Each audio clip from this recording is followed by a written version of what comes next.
evening and good night. Welcome again. This week's case study is on how do I write my book. I'm a dad with responsibilities. Well, obviously it's not me because I'm obviously not a dad. But our dad is Brett and he is a dad with responsibility. And today he is scared. So we're talking about being scared. So Brett is worried about his book not being original enough. Let me tell you, as we were saying yesterday, everybody has a story. Your story makes your book original. Nobody has the same story as you. Well, you might be talking about the same thing as everybody else, but as long as you include your story in your book will be original. Perfectionism, another big issue. Brett is worried about his book not being perfect. No book is perfect. It can go through 7, 8, 9, 10 editors. It can go through many people, and there will still be a mistake. There will still be an idea that isn't quite worked out correctly. No book is perfect. End of story, full stop. No book is ever perfect.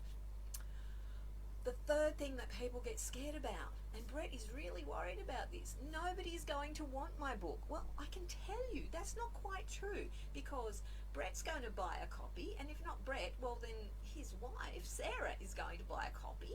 I'll buy a copy.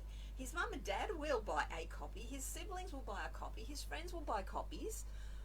But guess what? There will be people he doesn't know who will buy copies.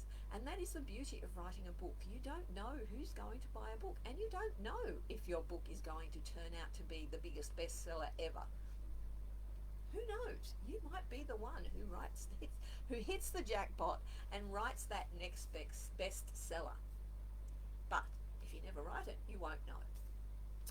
The next one is my book is going to upset people. Oh, yes, please, let's upset people. You know what happens when you upset people? It sells books. Yay. And that's when you create a bestseller. Having a book that upsets people, it gets people talking, it gets people thinking, it gets people buying.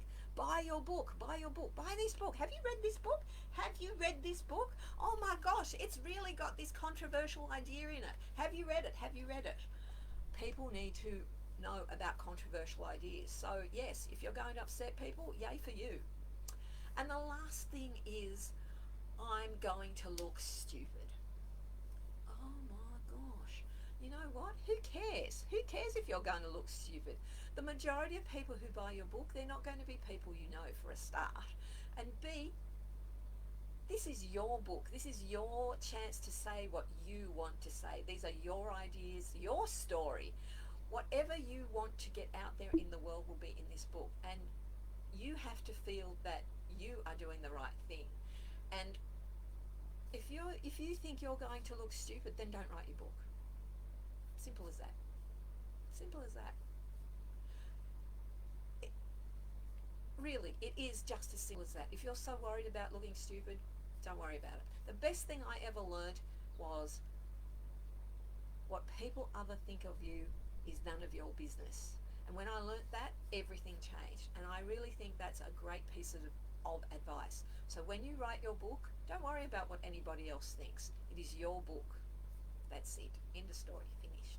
But we're not quite finished, because, as usual, I'm going to say, let's make 2022 the year of your book.